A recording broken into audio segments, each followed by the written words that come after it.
Hi everyone, in front of me I've got REALME C17 and let me share with you how to check the total screen time on this device.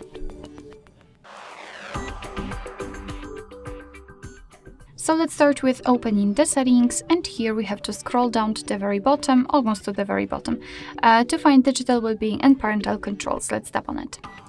Now let's tap on show your data. And as you can see, this is the graph which will show us for how long we've been using this device today. In my case, 11 minutes, and most of the time I've spent on the settings. We've got also the unlocks and the notifications count.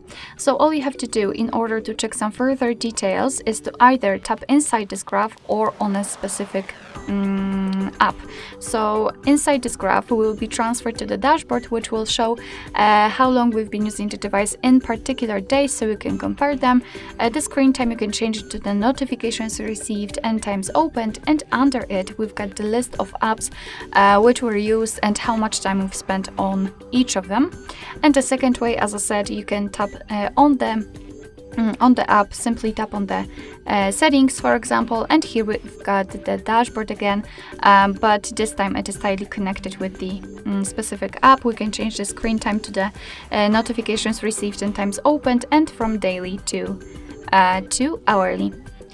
Alright, so that will be all. Thank you so much for watching. I hope that this video was helpful, and if it was, please hit the subscribe button and leave the thumbs up.